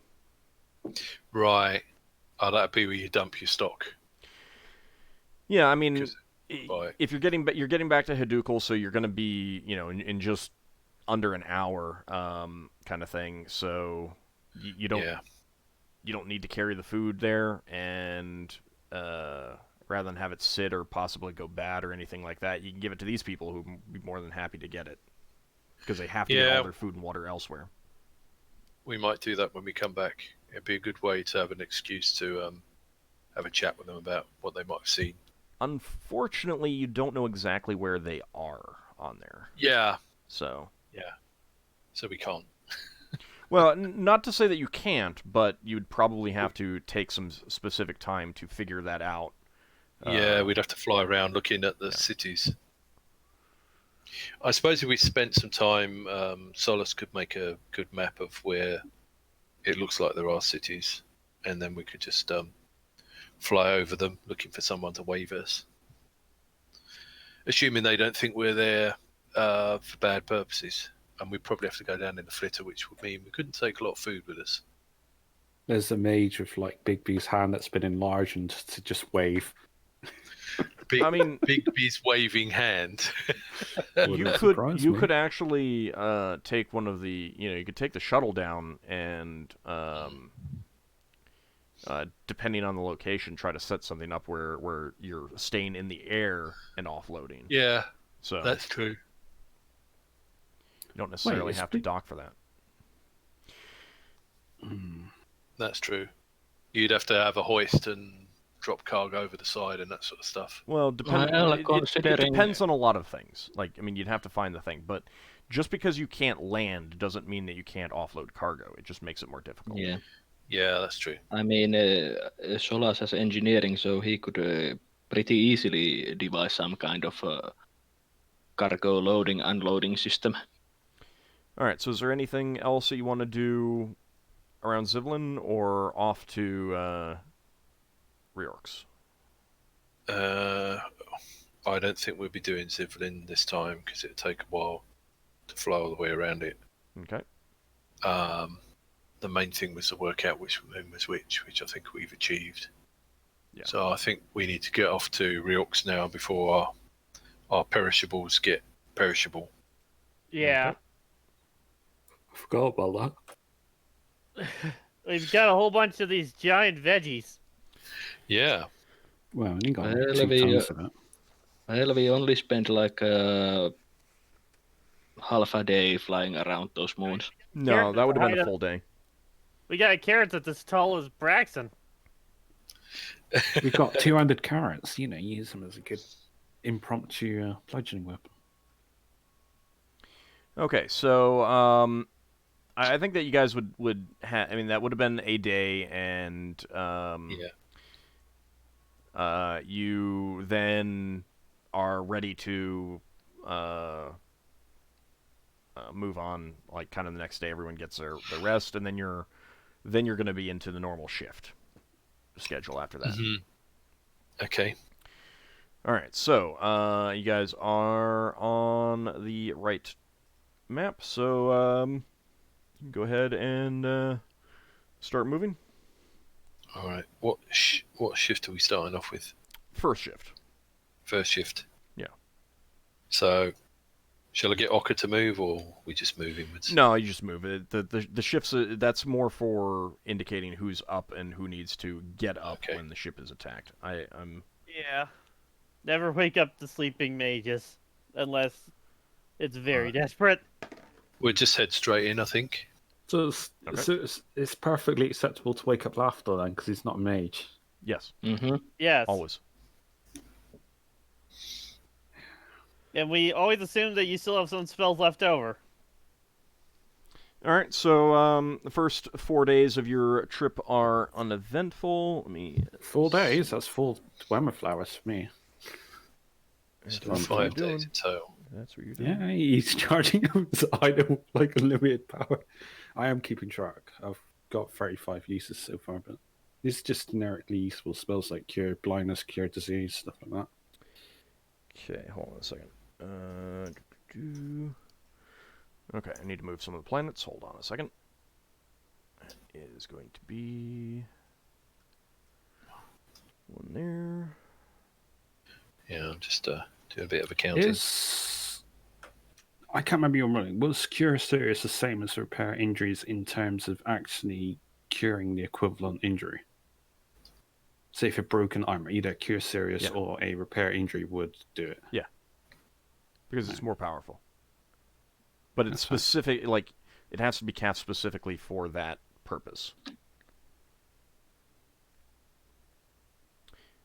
Repair Injury works as a Cure Moderate when you are not repairing injury. Yeah, but it's also a half an hour spell. Mm-hmm. I thought it was just one turn. No. Wait, is it? I think it's just one turn. I'm going to check my thing. Repair Injury is... I've just got indication of cast type 1.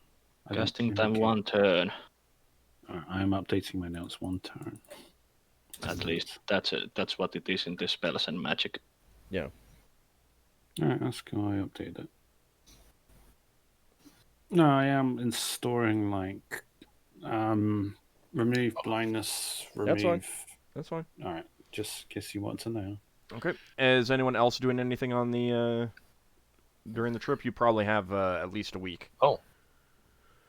I've just seen we've appeared on the other map. Huh? Well, I see us here, Yeah. where I've pinged, and I also see us over here. Right, but that's because I didn't. You have two. That's so I don't have to move a token. Right. Okay. I was just confused. Yeah. No. You're not there yet.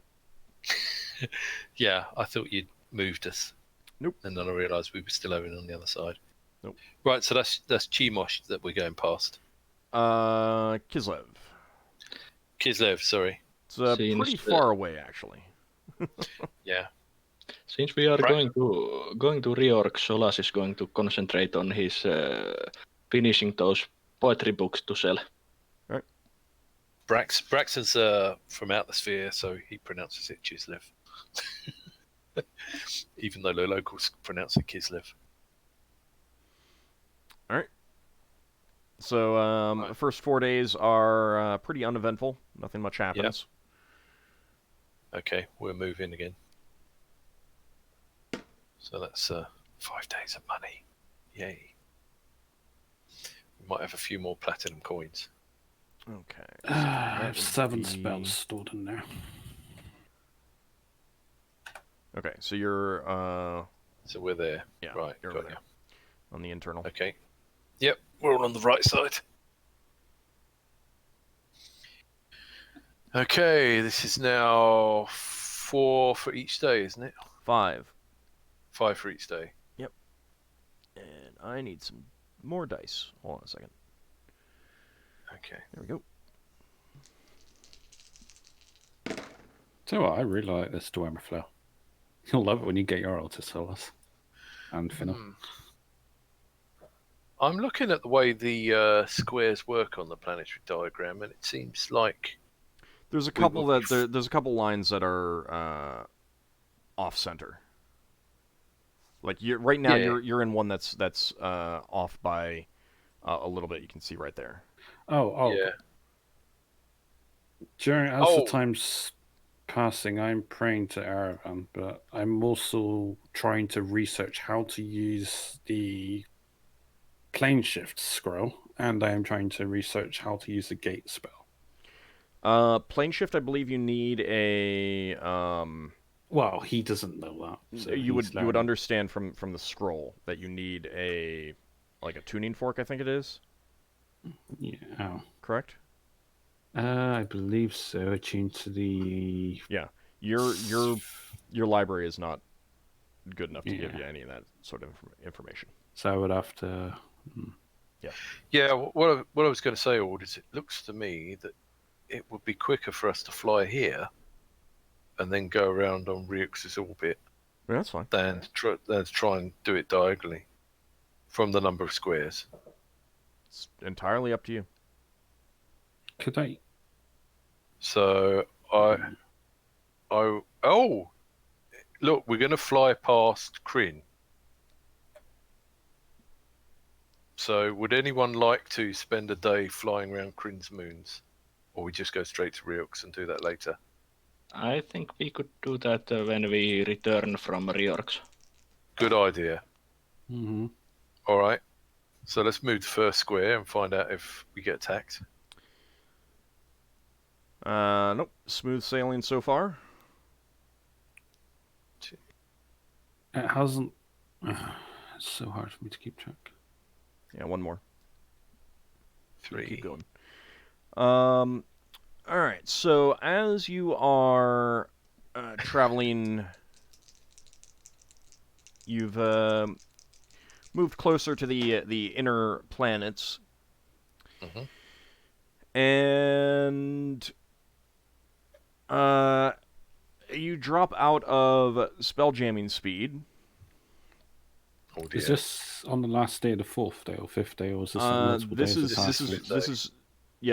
is the well.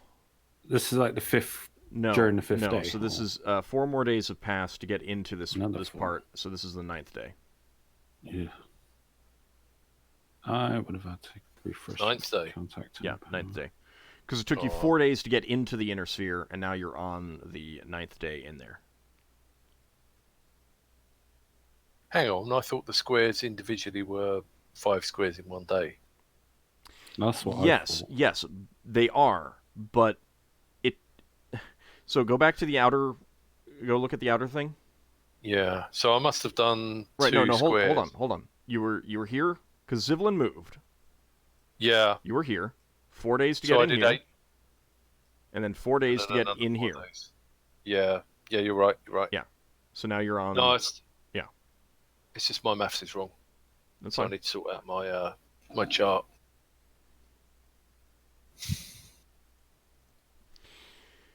All right. So you drop out of spelljamming speed, and you see traveling in kind of the same, well, kind of the opposite direction. You know, you guess heading out of the out towards the outer planets, probably out to Right. Zivlin, maybe or maybe Kislev. So is this Ockar or Braxon seeing this? This would be you because it's second shift, Right. because it's past midday. Okay. And I'm double checking to see what the. Okay. And you see a dragon ship ahead of you. Wonder if I ever Oh, did a handout. Let me see. no pirates that we know of that are dragon ships. Yeah, there we go.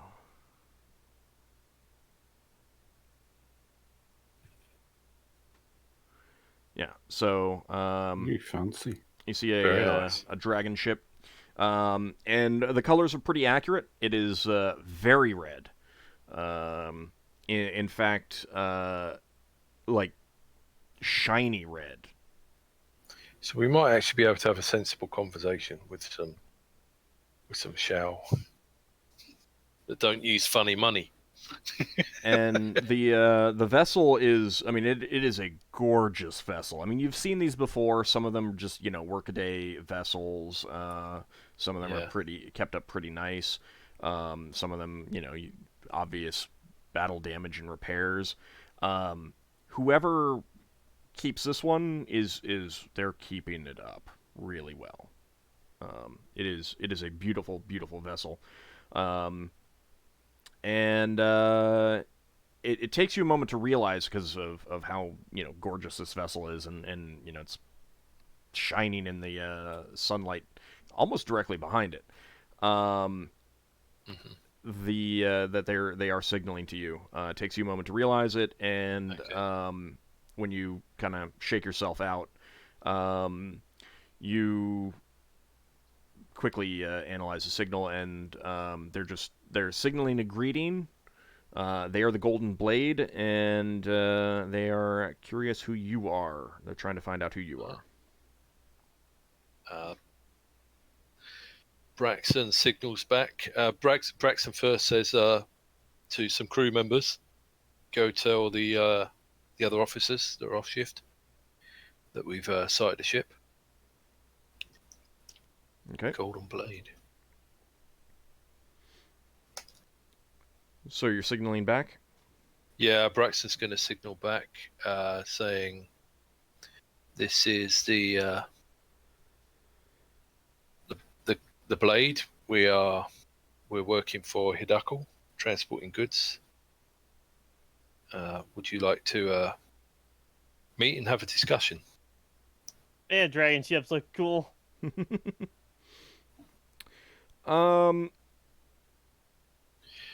Right.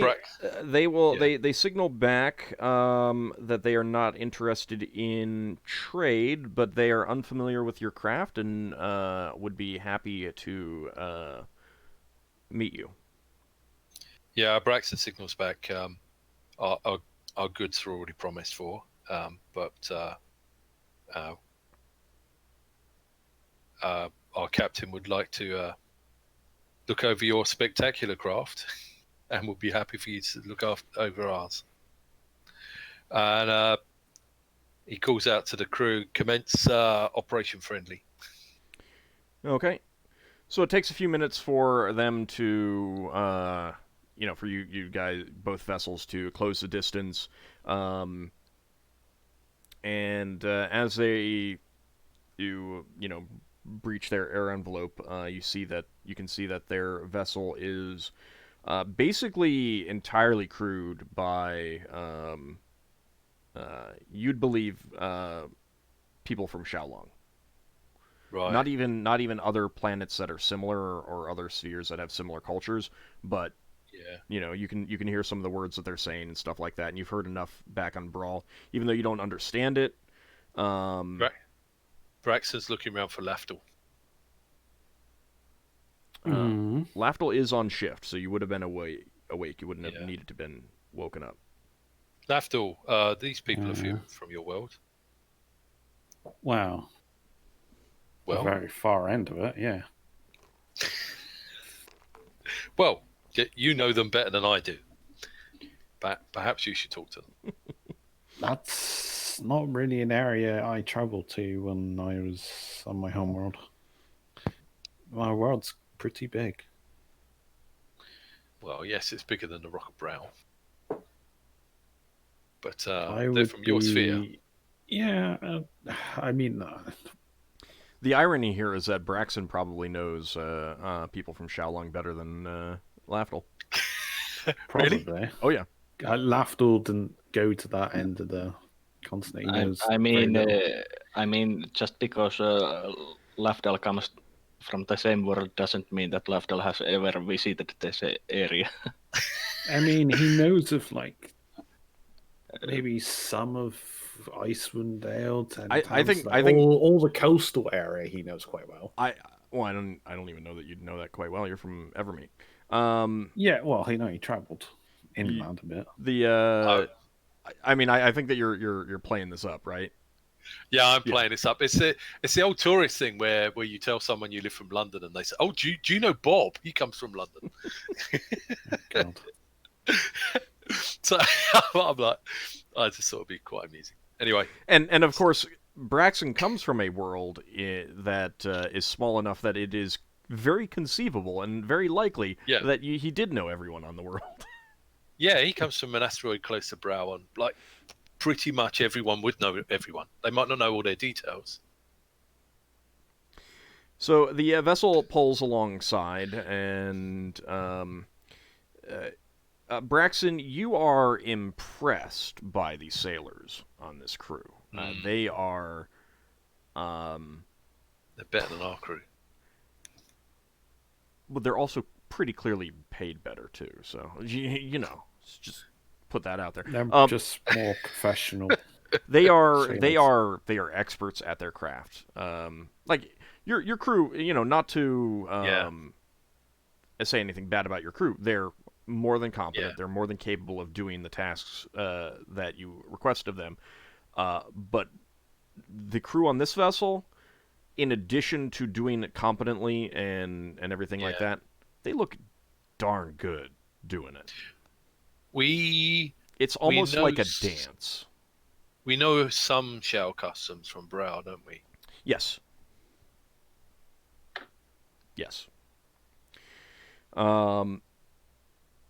So they pull alongside, and a group of the crew crosses over, led by a tall, middle-aged warrior he's wearing like armor that is similar in shade to the color of his craft. It's gorgeous armor, and yet also functional. Like it's the kind of armor that you take into that's rare battle. And like all of his stuff looks good. And with that kind of image in your head, I think we're going to take a break as we get prepared to have another little bit of a conversation. Okay. Partly it's because I need to read up on these guys a little bit. This is a random encounter, so... I need to double check Yeah. what they know and stuff like that. So we will be back in about 10 minutes. It is a very convenient break. We'll find out whether they kill us or sell us into slavery. They're like the way that they're moving is very respectful to you guys. Like you feel almost inspired by them. But we'll get into that more when we come back from our break. That will be in about 10 minutes, everyone. See you shortly.